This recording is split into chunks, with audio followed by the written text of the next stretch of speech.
মোদীর নেতৃত্বে ভারতের রাজনীতিতে অন্ধকার যুগ শুরু হয়েছে, মন্তব্যে রুহুল কবির রিজভী।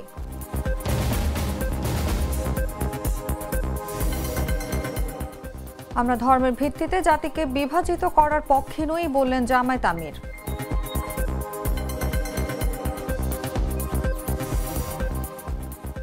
শেয়ারবাজারের দুর্বল ভূমিকা শিল্পায়নের পথে বড় বাধা, শিল্পায়নকে গতিশীল করতে শেয়ারবাজারকে শক্তিশালী করার পরামর্শ।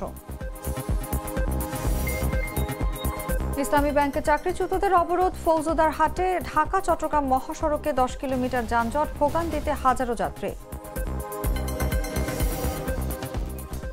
এবং ইসরায়েলকে গাজায় বোমা হামলা বন্ধ করার আহ্বান, হামাসের প্রতি ইতিবাচক ট্রাম্প, বিস্মিত নেতানিয়াহু।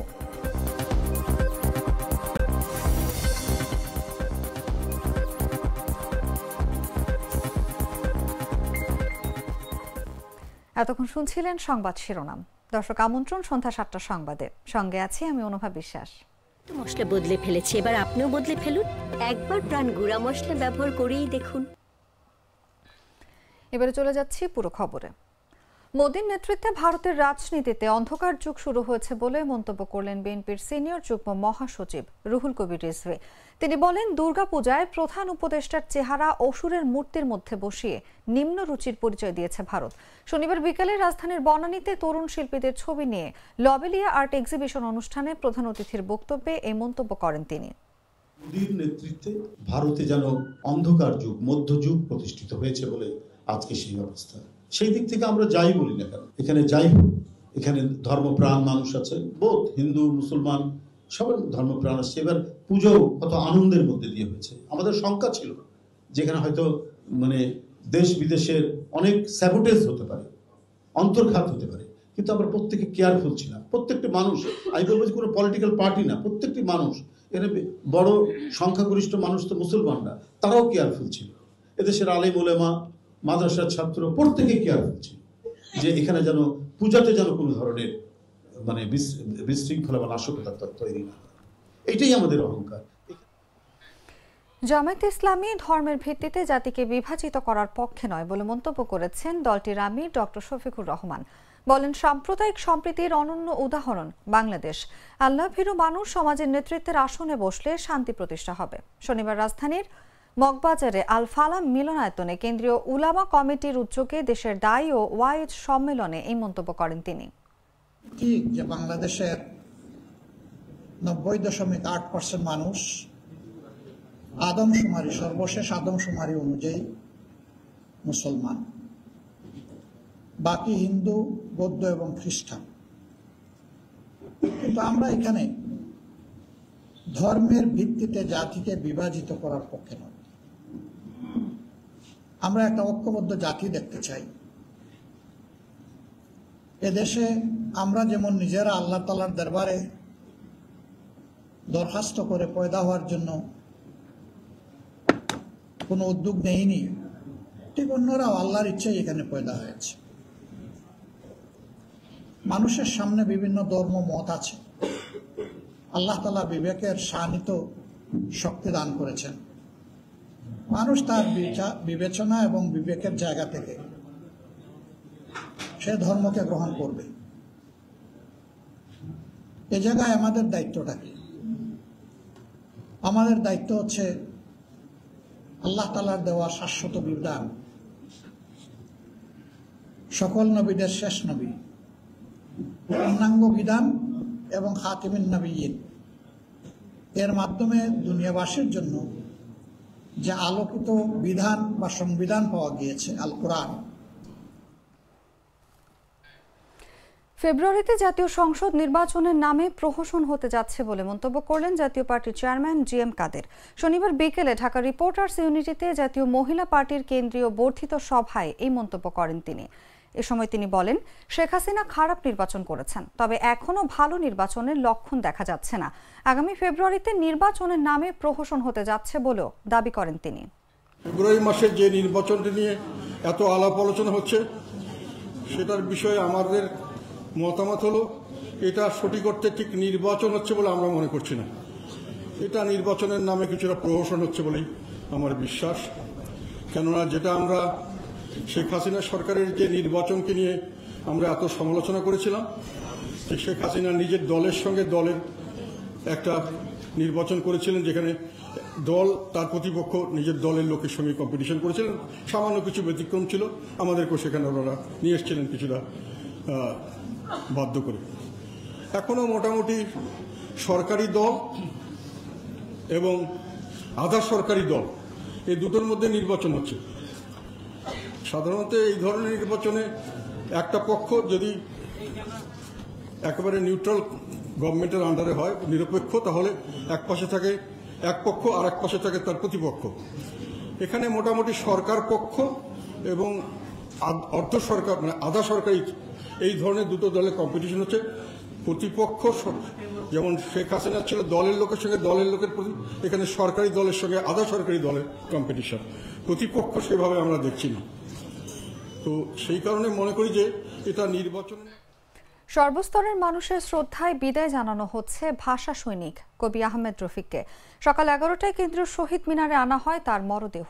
তারপর একে একে শ্রদ্ধা জানায় সংস্কৃতি বিষয়ক মন্ত্রণালয়, বাংলা একাডেমি সহ বিভিন্ন সরকারি ও বেসরকারি সংস্থার পক্ষ থেকে। এছাড়া বিভিন্ন রাজনৈতিক দলের পক্ষ থেকেও জানানো হয় এই ভাষা সৈনিকের প্রতি শ্রদ্ধা। শ্রদ্ধা জানানো শেষে তারা বলেন, দেশের জন্য যে অবদান রেখে গেছেন আহমেদ রফিক তা অনন্য। তার সেই অবদানগুলোকে ধারণ করে আগামীর দিনগুলো চলার প্রত্যয় জানান তারা। শহীদ মিনারে শ্রদ্ধা নিবেদনের পর আহমেদ রফিকের মরদেহ নিয়ে যাওয়া হবে ইব্রাহিম মেডিকেল কলেজে। জীবনের শেষ মুহূর্তে মেডিকেল শিক্ষার্থীদের গবেষণার জন্য মরণোত্তর দেহ দান করে গিয়েছিলেন তিনি। রাজধানীর বারডেম হাসপাতালের নিবিড় পরিচর্যা কেন্দ্রে শেষ নিঃশ্বাস ত্যাগ করেন তিনি।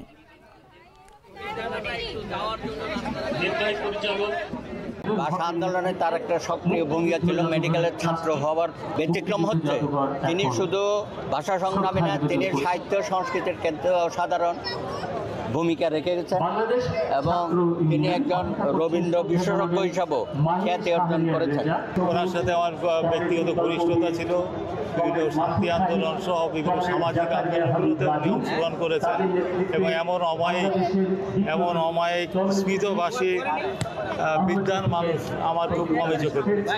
তার যেই নিজের প্রতি কমিটমেন্ট এবং তিনি যেই লড়াই চালিয়ে গিয়েছেন পুরো জীবন জুড়ে, তিনি 47-এর লড়াইতে যেমন ছিলেন, 52-এর লড়াইতে তিনি ছিলেন, তিনি এরপরে বাংলাদেশের যতগুলো গণতান্ত্রিক আন্দোলন হয়েছে প্রত্যেকটা আন্দোলনেই হয় লেখনের মাধ্যমে না হলে তার প্রত্যক্ষ অংশগ্রহণের মাধ্যমে তিনি কিন্তু অংশগ্রহণ করেছেন এবং তার অসংখ্য লেখনী আছে, অসংখ্য বই আছে এবং অসংখ্য গবেষণা গ্রন্থ আছে এবং তিনি কিন্তু জীবনের শেষ মুহূর্তেও তার যেই দেহটি রয়েছে সেটি কিন্তু চিকিৎসা বিজ্ঞানে গবেষণার জন্য তিনি কিন্তু দেহ দান করে দিয়েছেন। বাংলাদেশের শেয়ার বাজার শিল্পায়নে কার্যকর ভূমিকা রাখতে পারছে না। দেশে উদ্যোক্তাদের ব্যাংক নির্ভর আচরণ, তালিকাভুক্ত কোম্পানিগুলোর দুর্বল আর্থিক অবস্থা ও বিতর্কিত নিয়ন্ত্রক সিদ্ধান্তের কারণে বাজারে বিনিয়োগকারীদের আস্থা কমেছে। এক বছরের বেশি সময় ধরে আইপিওহীন অবস্থায় থাকা, ফ্লোর প্রাইস আরোপ এবং করোনার প্রভাবের কারণে শেয়ার বাজার দীর্ঘ সময় ধরে দরপতনের মধ্যে রয়েছে। বিশেষজ্ঞরা বলছেন, দেশের শিল্পায়নকে গতিশীল করতে শেয়ার বাজারকে শক্তিশালী করা অপরিহার্য। সাইদ শিপনের পাঠানো তথ্যচিত্রে বিস্তারিত জাগো ডেস্ক রিপোর্টে। বিশ্বব্যাপী শিল্পায়নের অন্যতম প্রধান উৎস শেয়ার বাজার, কিন্তু বাংলাদেশের ক্ষেত্রে চিত্রটি সম্পূর্ণ ভিন্ন। দেশের উদ্যোক্তারা শেয়ার বাজারের পরিবর্তে ব্যাংক থেকে ঋণ গ্রহণেই বেশি আগ্রহী। ফলে শিল্পায়নে শেয়ার বাজারের ভূমিকা প্রায় নেই বললেই চলে। উদ্যোক্তারা ব্যাংক নির্ভর হওয়ায় দেশের শেয়ার বাজার রয়ে গেছে মূলধারার বাইরে। যৌথ মূলধন কোম্পানি ও ফার্মগুলোর পরিদপ্তরের তথ্য বলছে, চলতি বছরের আগস্ট পর্যন্ত দেশে নিবন্ধিত পাবলিক লিমিটেড কোম্পানির সংখ্যা ৩,৭৭৭টি, অথচ দেশের শেয়ার বাজারে তালিকাভুক্ত কোম্পানির সংখ্যা মাত্র ৩৯৭টি। অর্থাৎ যত সংখ্যক পাবলিক লিমিটেড কোম্পানি নিবন্ধন রয়েছে তার মাত্র 10% শেয়ার বাজারে এসেছে, বাকি 90%ই শেয়ার বাজারের বাইরে রয়ে গেছে। এদিকে শেয়ার বাজারে যে কোম্পানিগুলো এসেছে তার একটি বড় অংশের আর্থিক ভিত্তি বেশ দুর্বল। ফলে এসব কোম্পানিতে বিনিয়োগ করে বড় ধরনের লোকসানের মধ্যে পড়েন বিনিয়োগকারীরা। আবার নিয়ন্ত্রক সংস্থা Bangladesh securities and exchange commission থেকে বিভিন্ন সময় নানা বিতর্কিত সিদ্ধান্ত নেওয়া হয়েছে, যা দেশি বিদেশি সব ধরনের বিনিয়োগকারীদের আস্থায় নেতিবাচক প্রভাব ফেলেছে, যার ফলে বিপুল সংখ্যক বিনিয়োগকারী দেশের শেয়ার বাজার ছেড়ে চলে গেছেন। আবার তালিকাভুক্ত কোম্পানিগুলোর মধ্যে বড় অংশের আর্থিক ভিত্তি বেশ দুর্বল। এর মধ্যে 24% প্রতিষ্ঠান বিনিয়োগকারীদের নিয়মিত লভ্যাংশ দিতে পারে না। এমনকি কিছু কিছু প্রতিষ্ঠান বছরের পর বছর ধরে বিনিয়োগকারীদের কোনো লভ্যাংশ দিচ্ছে না। অন্যদিকে 2024 সালের জুনের পর শেয়ার বাজার থেকে কোনো কোম্পানি প্রাথমিক গণপ্রস্তাব বা আইপিওর মাধ্যমে অর্থ তোলেনি, অর্থাৎ 1 বছরের বেশি সময় ধরে শেয়ার বাজার আইপিওহীন।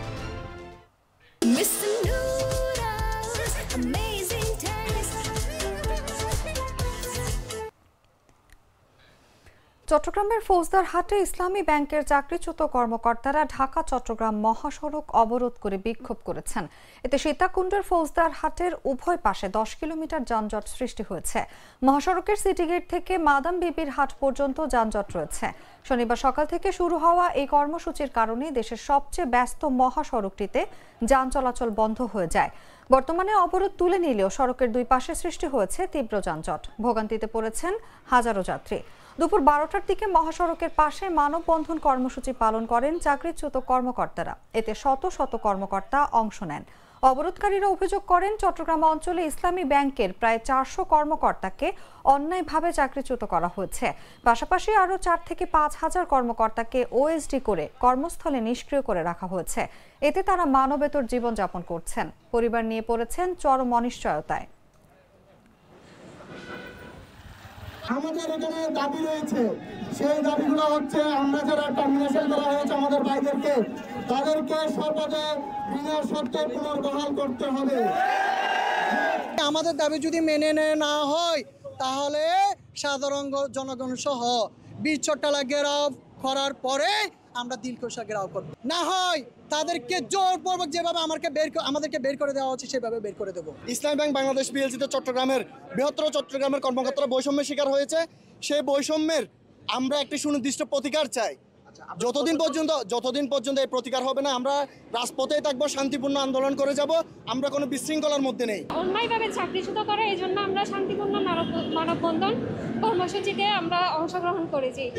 এখানে আমরা মূলত দাঁড়িয়েছি আমাদের ন্যায্য অধিকার আদায় নিশ্চিত করার জন্য। আমরা আমাদের এখানে ন্যায্য দাবি আদায় করার জন্য এসেছি। আমরা যদি এখানে অবৈধ হই তাহলে আমাদের বর্তমান ম্যানেজমেন্টে অবৈধ। খাগড়াছড়িতে শিক্ষার্থীকে দলবদ্ধ ধর্ষণের জেরে চলা সড়ক অবরোধ স্থগিতের পর এবার পুরোপুরি প্রত্যাহারের ঘোষণা দিয়েছে যুগ্ম ছাত্র জনতা। শনিবার সকালের দিকে যুগ্ম ছাত্র জনতার মিডিয়া সেল থেকে পাঠানো সংবাদ বিজ্ঞপ্তিতে অবরোধ প্রত্যাহারের এই ঘোষণা দেওয়া হয়। বিজ্ঞপ্তিতে জানানো হয়, শহীদদের ধর্মীয় রীতি অনুযায়ী পূর্ণ কর্ম সম্পাদন, আহত ও ক্ষতিগ্রস্তদের প্রতি মানবিক সহায়তা প্রদান এবং প্রশাসনের আশ্বাসকে আংশিক বিবেচনায় রেখে এই অবরোধ প্রত্যাহার করা হয়েছে। এতে আরো বলা হয়, সাম্প্রতিক সহিংসতা নিয়ে 1 অক্টোবর খাগড়াছড়ি পার্বত্য জেলা পরিষদ চেয়ারম্যান, জেলা প্রশাসক, পুলিশ সুপার এবং গোয়েন্দা সংস্থার প্রতিনিধিদের সঙ্গে 2য় দফা বৈঠক অনুষ্ঠিত হয়। বৈঠকে যুগ্ম ছাত্র জনতা তাদের 8 দফা দাবি, 144 ধারা প্রত্যাহার এবং সংঘটিত হত্যাকাণ্ডে দৃষ্টান্তমূলক শাস্তি দাবি করে। আলোচনার পর থেকে দাবিসমূহ বাস্তবায়নের আশ্বাস দেওয়া হয় এবং শহীদ পরিবারের প্রতি নগদ 50,000 টাকা প্রদান করার বিষয়টি জানানো হয়।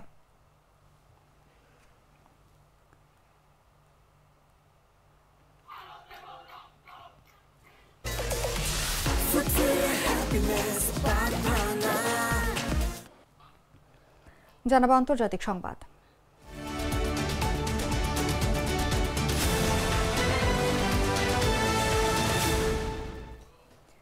ইসরায়েলের বিভিন্ন গণমাধ্যম জানিয়েছেন যে হামাসের প্রতি মার্কিন প্রেসিডেন্ট ডোনাল্ড ট্রাম্পের ইতিবাচক প্রতিক্রিয়ায় বিস্মিত এবং হতবাক হয়ে গেছেন ইসরায়েলি প্রধানমন্ত্রী বেঞ্জামিন নেতানিয়াহু। প্রেসিডেন্ট ট্রাম্পের আগে বলেছেন, হামাসের প্রতিক্রিয়া মূলত ইতিবাচক দিকে যাচ্ছে এবং তিনি ইসরায়েলকে গাজায় বোমা হামলা বন্ধ করার আহ্বান জানিয়েছেন।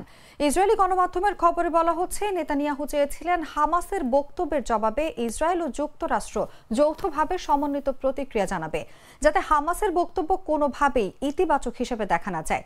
নেতানিয়াহুর এই অপ্রস্তুত অবস্থা থেকে বোঝা যাচ্ছে যে তিনি আসলে কি ভাবছেন। নেতানিয়াহুকে এখনও তার সরকারের সঙ্গে বৈঠক করতে হবে এবং জোটের মধ্যে এই চুক্তি নিয়ে আলোচনা করতে হবে। শেষ পর্যন্ত এই বিষয়ে ভোটাভুটি হবে। তবে ইসরায়েলের বিরোধী দলীয় নেতা বলেন, নেতানিয়াহুর জন্য একটি রাজনৈতিক সুরক্ষা বেষ্টনী থাকবে। এর অর্থ হলো নেতানিয়াহুর ডানপন্থী জোটের সদস্যরা যদি কোনো কারণে এই চুক্তিতে অংশ নিতে না চান তাহলে বিরোধী দলগুলো এগিয়ে আসবে। তারা নেতানিয়াহুর সঙ্গে মিলে জাতীয় ঐক্যের সরকার গঠন করতে পারবে।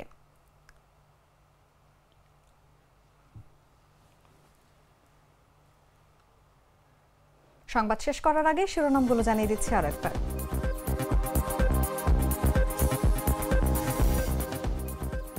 মোদির নেতৃত্বে ভারতের রাজনীতিতে অন্ধকার যুগ শুরু হয়েছে, মন্তব্যে রুহুল কবির রিজভী।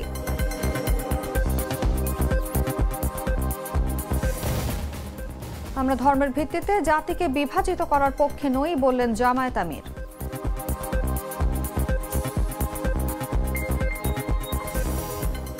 শেয়ার বাজারের দুর্বল ভূমিকা শিল্পায়নের পথে বড় বাধা, শিল্পায়নকে গতিশীল করতে শেয়ার বাজারকে শক্তিশালী করার পরামর্শ।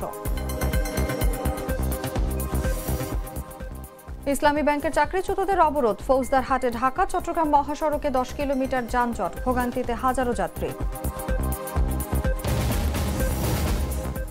এবং ইসরায়েলকে গাজায় বোমা হামলা বন্ধ করার আহ্বান, হামাসের প্রতি ইতিবাচক ট্রাম্প বিস্মিত নেতানিয়াহু।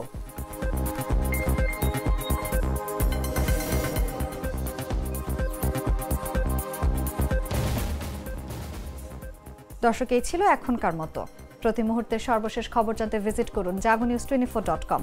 ফলো করুন আমাদের ভেরিফাইড ফেসবুক পেজ এবং সাবস্ক্রাইব করুন জাগো নিউজের ইউটিউব চ্যানেল। ধন্যবাদ সবাইকে।